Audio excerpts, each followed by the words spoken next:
First things first, we got to give the Celtics their flowers. They conquered the best team out of the West, the Dallas Mavericks, led by basketball prodigy Luka Doncic, and probably the most skilled guard of the last 5 to 10 years with Hall of Fame point guard Kyrie Irving, and they also had a Hall of Fame point guard as a head coach. Now they beat 350-win teams, the Mavericks, so they were no joke, no slouch.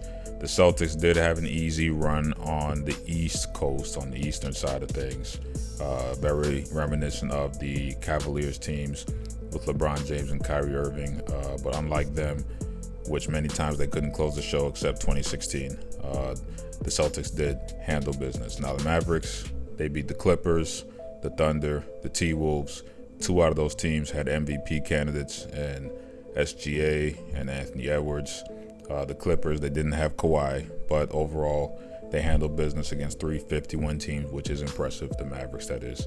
But the question is, how did the Celtics not only beat the Mavericks, but give them a nice gentleman sweep and nullify the dynamic duo of Kyrie and Luka? Now, when it comes to Kyrie and Luka, let's not act like they came into the series, cold. They were just, they had a scorching hot series. I believe it was, 32-27. And they shot really well from the field against the number 1 defense in the league with Ant-Man, the best shooting big in the league, and Karl Anthony Towns, Mike Conley, the defensive player of the year, and the 6th man of the year as well. So they just played the T-Wolves, who were loaded across the board, and they handled business. So there's really nobody should be saying anything about the Mavericks being, understaffed or not really set to handle business in the finals. The Celtics, they did a good job of keeping it stupid simple with their defensive game plan. They stayed home on every drive, pick and roll, screen action, cuts. Nobody was leaving their assignment to help on Kyrie or Luka. That's basically the secret sauce of the Mavericks. That's how they get away with limited talent on the roster outside of those two, is all these defensive breakdowns on the primary defender, Luka or Kyrie, when they drive and help defenders leave their assignment. The Celtics did what every great defensive player does, which is make the offensive player work, and they stuck to the shooters in the corner, to the shooters in the post, everywhere. They just kept their man in place. Now, Tim Hardaway Jr., a lot of people might have been talking about him. You want to know why he can't score on plays? I mean, it's really not that hard to figure out, because he's standing and he's watching with a defender glued to him who's not helping to give him a chance to get a good look while Kyrie or Luka dribble the clock away to get off a tough shot. Now, over the course of games 1 through 3, Luka and Kyrie, they've taken 42 3-point shots in comparison to 36 from the rest of the team. That's 53% of the team's overall looks from outside, compared to Jaylen Brown and Jason Tatum taking 47 threes in comparison, or out of the team's 127. That's 37% of the team's outside looks. So Kyrie and Luka by themselves shoot over half of the team's 3-point attempts. They hold the ball for a long period of time and they get up most of the shots. Now, since the Mavericks operate on such a star-heavy system and they're so reliant, they really got to rely on those players to be dominant for it to work. One of the big problems they have is that most professional level players don't do too well with standing in the corner, watching someone dribble 5,000 times before, having to attempt to rebound or run back on defense without touching the ball. Now, when it comes to mismatches, I mean, just about everybody should be able to see that the Celtics are not just looking, but they're hunting for mismatches. Games 1 through 3, I mean, let's just say this. I want to go on record and say in the past, I used to get on the Warriors about how they used to hide Steph Curry on defense, but Steph was very active. He wasn't no punk on defense. He gave good effort. Luka Doncic, this defensive effort is it's atrocious. Despite his offensive bag and his brain, basketball is a two-way sport. This is not American football, where you can play quarterback and sit out when you throw a pick. In basketball, you have to get back on defense. It's very reminiscent of James Harden. Great offensive force, but too foul hungry and lacking on defense. Now, the Celtics, if you saw my previous video, they did a good job. I said that's what I thought they should do. They had JB guarding Luka. It's great because it forces cross-matching. Now, the Lakers used to try it all the time back in the day with Rondo and Kobe, to let Kobe eat on the offensive end with a smaller guard. Basically, whoever you guard when running back, you almost have to stay with whoever you guarded, because it just causes too much misdirection and confusion with fast breaks if you try to leave your man who was guarding you. Now, the problem that the Mavericks ran into is that the gap between Jaylen Brown's defense and Luka Doncic's offense is not big enough to outweigh the gap between Luka's defense and Brown's offense. Now, the Mavs dominated the T-Wolves because they have Mr. Carl Kitty Cat Anthony Towns, who I kind of like him, but I don't like him in the postseason because he gets very soft like Charmin with his shot selection. No reason for a big man to be shooting 37% with his skill level. The Celtics did not come out with that kind of energy. They didn't come out with that soft stuff. They were driving to the basket, making statements, Drew Holiday, etc.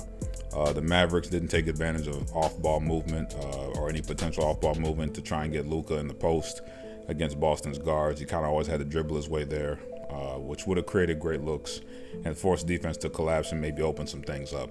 Now, Al Horford's presence is huge. Everybody knows that. Derek White, not only does he hit very timely shots, he plays great team defense on and off ball. Drew Holiday has been extremely effective with White and Brown at making life hard for Dallas's guards in the half court and transition. Now, Jason Tatum, he's been good with on and off ball defense. Offensively, he's been struggling, but that's mainly due to poor shot selection in games 1 and 2. But I did love his shot selection in the first half of game 3. He shot 35% for games 1 through 3. In the first half of game 3, he was putting his head down. He was demanding respect in the paint, which opened things up offensively. Now, Tatum, look, he just looked locked in to getting the chip the whole series, and based on what I watched, Jaylen Brown definitely deserved the Finals MVP, which really is not that big of a deal.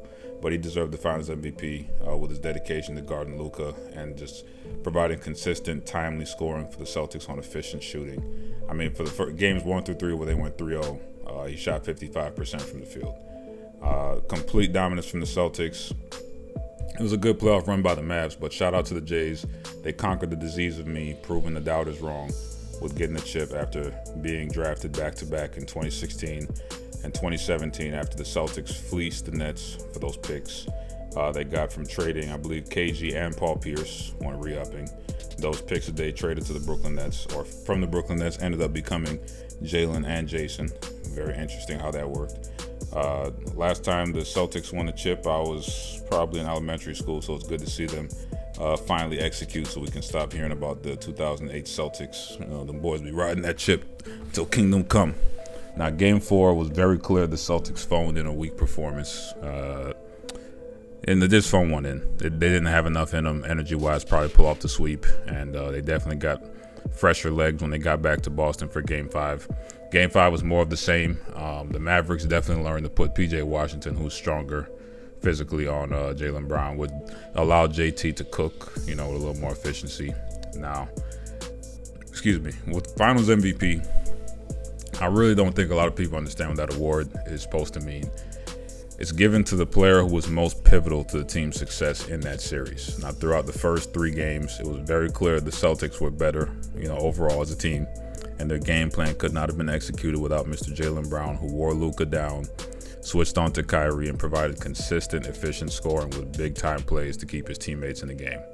Tatum, while he played a lot better than his 2022 self, people need to realize that during Game 5, he did kind of get into that stat pad mode in that second half, because Mazzulla, he was not taking anybody out. They were up 20+ in the fourth quarter. He could have taken them out a lot earlier. This series was already 3-1. There was no pressure. I mean, JT, I like the guy. He shot 38% from the field, without having the same defensive responsibilities as their other offensive star. And JB, who was not only tasked with guarding Luka, but many times will switch onto a big and post up in defense and run and poke loose balls. I mean, JT and JB, they can't survive without the other. They're like the epitome of a 1-2 punch, and they conquer that disease of me. So, I mean, people trying to split them up and do all this silly stuff, it's girl stuff, man. It's feminine, it's silly. Both of them have gone out of their way to avoid battling for stats on the most part.